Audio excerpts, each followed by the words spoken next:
Assalamualaikum warahmatullahi wabarakatuh.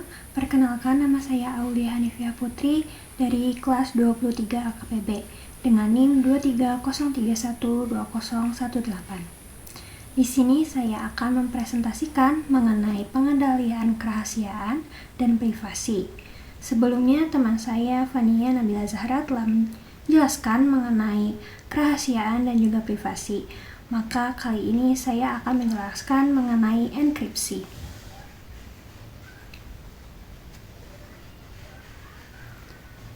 Pertama-tama, mari kita membahas mengenai definisi enkripsi terlebih dahulu. Enkripsi adalah sebuah pengendalian preventif yang dapat digunakan untuk melindungi baik kerahasiaan maupun privasi. Enkripsi melindungi data saat sedang berjalan melalui internet dan juga menyediakan sebuah tembok batas terakhir yang harus dilalui oleh seorang penyusup yang telah mendapatkan akses tak terotorisasi atas informasi yang disimpan. Enkripsi atau encryption merupakan proses mentransformasikan teks normal disebut plain text ke dalam raban yang tidak dapat dibaca disebut ciphertext. Di sini terdapat definisi dari plain text itu sendiri. Plain text merupakan teks normal yang belum dienkripsi, sedangkan ciphertext merupakan plain text yang diubah menjadi raban yang tidak dapat dibaca menggunakan enkripsi. Sedangkan deskripsi merupakan mengubah ciphertext kembali menjadi plain text.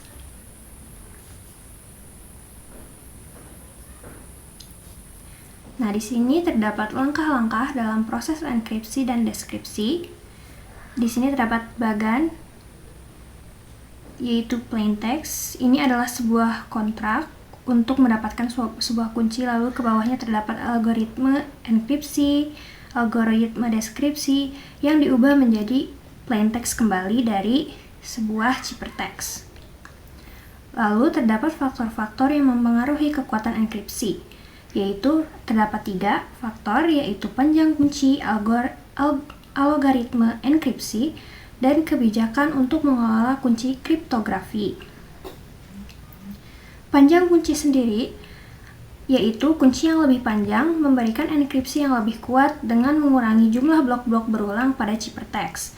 Sedangkan algoritma enkripsi merupakan jenis algoritma yang digunakan untuk mengombinasikan kunci dan plain text adalah sangat penting dalam enkripsi tersebut. Makanya algoritma enkripsi ini merupakan salah satu faktor yang mempengaruhi kekuatan enkripsi.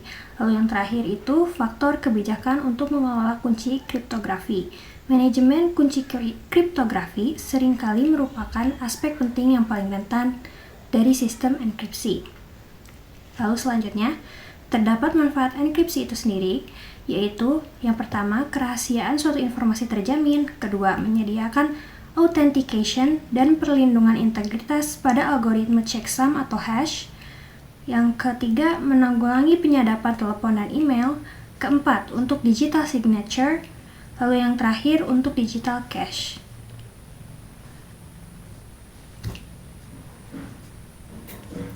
Selanjutnya terdapat jenis-jenis sistem dari enkripsi, yaitu ada 5. Yang pertama ada sistem enkripsi simetris atau symmetric encryption system. Yang kedua, sistem enkripsi asimetris atau asymmetric encryption system. Yang ketiga, terdapat kunci publik atau public key. Lalu yang keempat, kunci private atau private key. Dan yang terakhir yaitu key escrow. Selanjutnya terdapat perbandingan dari sistem enkripsi simetris dan sistem enkripsi asimetris ini. Di sini terdapat beberapa faktornya, yaitu ada 5.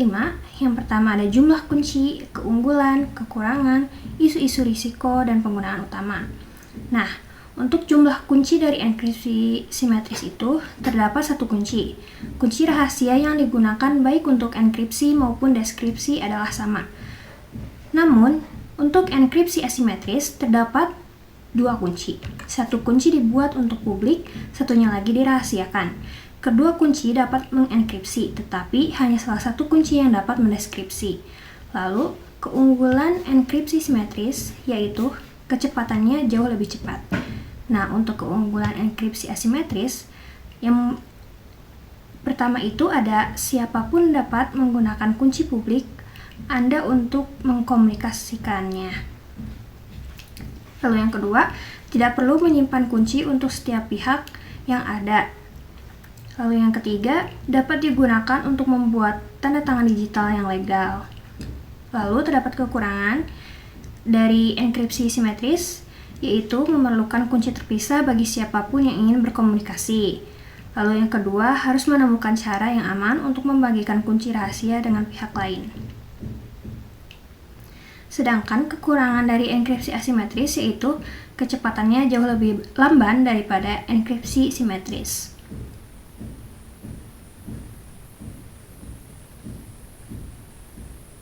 Lalu terdapat juga kekurangannya yaitu memerlukan PKI untuk memvalidasi kepemilikan kunci publik. Lalu isu-isu risiko yang terdapat pada enkripsi simetris ada melindungi kunci rahasia yang dibagikan dari kehilangan atau pencurian. Lalu isu-isu risiko dari enkripsi asimetris yaitu melindungi kunci privat dari kehilangan atau pencurian. Lalu yang terakhir terdapat penggunaan utama dari enkripsi simetris yaitu enkripsi dengan jumlah informasi yang besar. Sedangkan penggunaan utama untuk enkripsi asimetris, yang pertama pembuatan tanda tangan digital, lalu yang kedua yaitu ada pertukaran keamanan atas kunci simetris melalui email.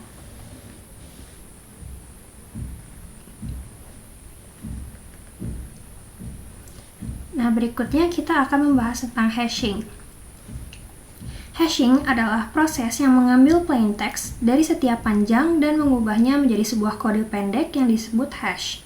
Hashing digunakan untuk mengindeks dan mengambil item dalam database karena lebih cepat menemukan item menggunakan kunci hash yang lebih pendek daripada menemukannya menggunakan nilai asli.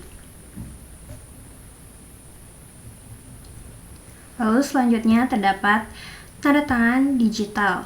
Tanda tangan digital adalah hash dari dokumen atau file yang dienkripsi menggunakan kunci pribadi pencipta dokumen. Tanda tangan digital memberikan bukti tentang dua masalah penting. Yang pertama yaitu bahwa salinan dokumen atau file belum diubah, dan yang kedua yaitu yang membuat versi asli dokumen digital atau file. Hal ini sejalan dengan penggunaan tanda tangan konvensional yang beresiko pada pemalsuan tanda tangan.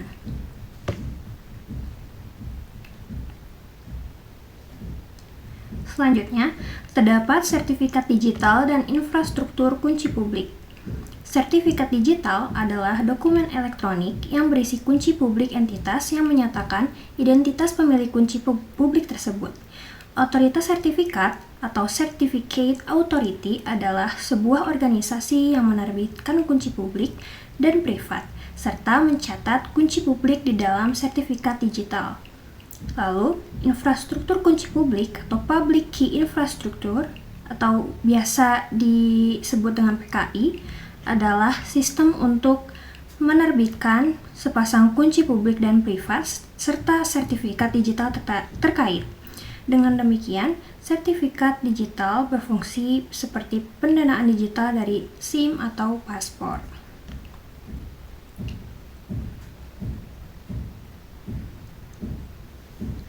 Selanjutnya kita akan membahas mengenai materi yang terakhir yaitu Virtual Private Network atau yang biasa kita sebut dengan VPN. Mengenkripsi informasi ketika melintasi internet menciptakan jaringan pribadi virtual atau VPN. Dinamai demikian karena menyediakan fungsionalitas dari jaringan aman milik pribadi tanpa biaya terkait saluran telepon, satelit, dan peralatan komunikasi lainnya. Menggunakan perangkat lunak VPN untuk mengenkripsi informasi saat sedang transit melalui internet pada dasarnya menciptakan komunikasi saluran pribadi yang hanya dapat diakses oleh pihak-pihak yang memiliki kunci enkripsi dan deskripsi yang tepat.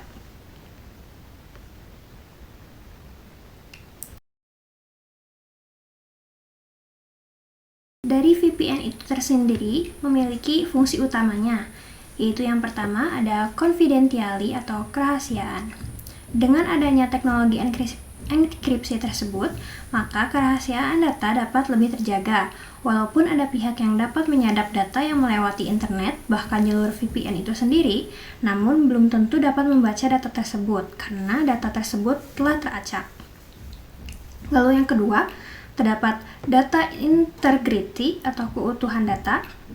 Pada VPN, terdapat teknologi yang dapat menjaga keutuhan data, mulai dari data dikirim hingga data sampai di tempat tujuan. Lalu, fungsi yang terakhir yaitu origin authentication atau autentikasi sumber. Teknologi VPN memiliki kemampuan untuk melakukan autentifikasi terhadap sumber-sumber pengirim data yang akan diterimanya. VPN akan melakukan pemeriksaan terhadap semua data yang masuk dan mengambil informasi dari sumber datanya.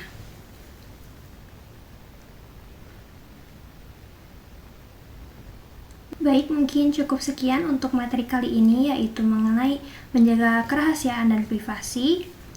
Sekian dari saya. Wassalamualaikum warahmatullahi wabarakatuh.